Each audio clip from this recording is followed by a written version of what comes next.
architect, and today we're going to look at Louvre building, the most iconic building of Paris, but from contemporary architecture point of view. We are in Louvre. You all know the famous pyramids of Louvre Museum. And then the question is why, when, and that's what I find very interesting because it is an icon of a contemporary or modern architecture, and I really love it. And I want to just show you a bit of a project and say the background of it.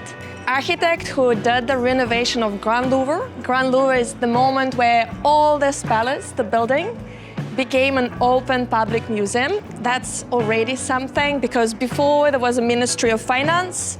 There was a little bit of a museum, and one day, American and Chinese architect, Pei, his surname, he was invited by President Mitterrand.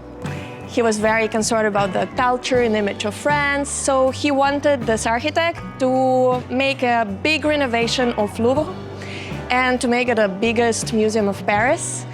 So this is the work of architect begins, and the most ambitious and the greatest proposal is to empty the building, the palace, from any program but exhibition and dig entire plaza 10 meters under. Just imagine, before it was just a parking, nothing happening, buildings, offices, many different programs, but then you have to go down, create the main entrance in the middle. That's where a pyramid is standing now. And this is where circulation goes. So from this point, you can reach to any wing of the palace. From the middle, orientation is very clear. And this is where the modern museum, as we know it now, begins. So the pyramids is not only the project, it's just iceberg of what's happened with the building. So entire underground is a big foyer, restaurant, research centers. That's what made the building functioning. And the pyramid, yes, it's true, it's a gesture. You can't imagine how much it was criticized. Basically, when architects talk about his experience, he's saying that of 6 years of construction site, 4 he was designing and 2 he was fighting to convince the press and the city that it was building. So the pyramid itself was very controversially, and after opening there was a manifestation, there was this stories around it, but yet it became an iconic figure.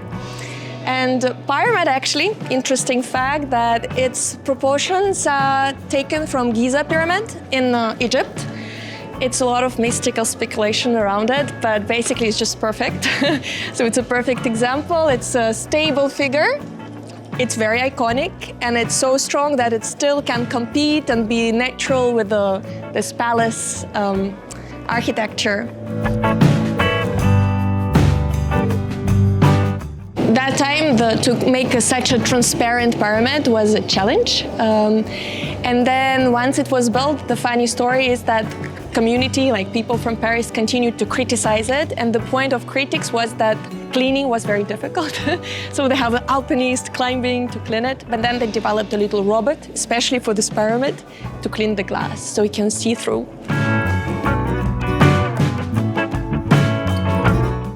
The most interesting underground is that these pyramids, they bring the light. So once you enter, you have a giant foyer, and this is what makes it different to other palaces in France. It's no more the palace, it's a modern museum, so you have a clear direction, the 3 wings to go, you have a library, shop, and restoration, and you can see the still a beige color of Paris stone, which is present in interior, and very famous, the spiral staircase.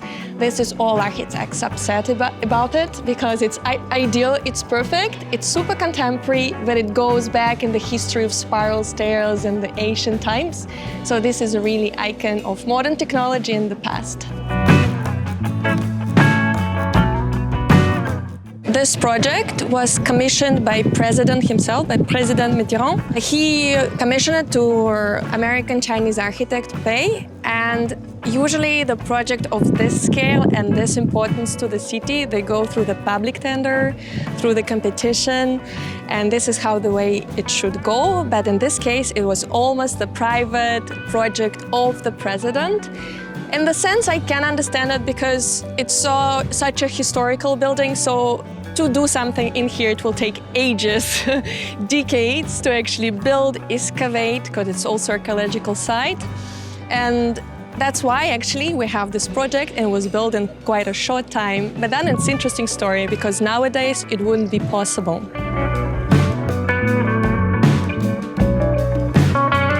So the staircase in the interior, it's a really art of architecture and engineering. It's a spiral staircase which goes down to foyer. And in the middle, there is a cylindric elevator, which is a platform, moving platform for handicapped people. It's really elegant and nothing was made like this before. So actually the pyramids, they are really present in the tissue and fabric of Paris. They are situated on the axis, which forms the right line from Louvre Museum, crossing the Jardin Tuileries, Arc de Triomphe, Champs-Élysées. It's a really big historical gesture.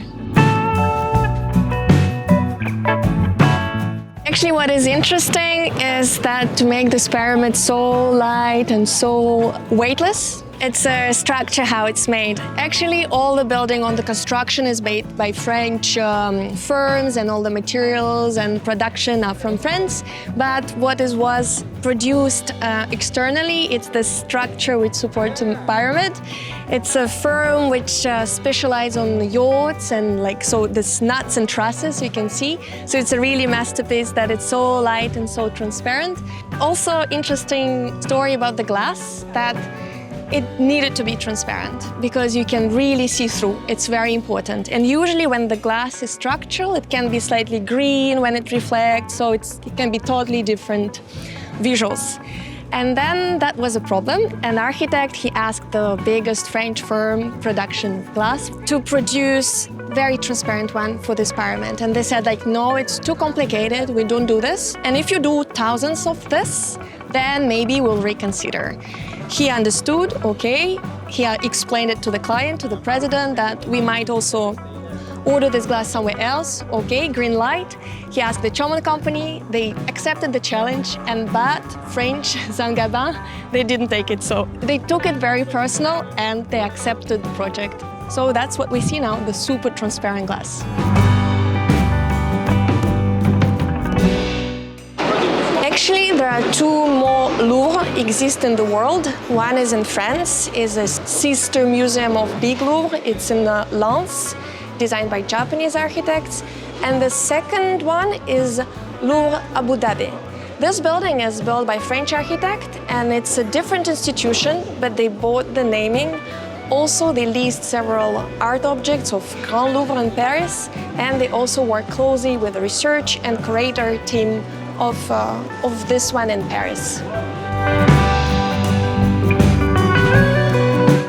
Louvre Lens actually was built firstly to promote and to help to develop other cities in France. For example, Lens, it's not a big city on the north, and now it attracts more tourists. And also it helps to decrease the amount of people in Louvre in Paris. So it's a good balance.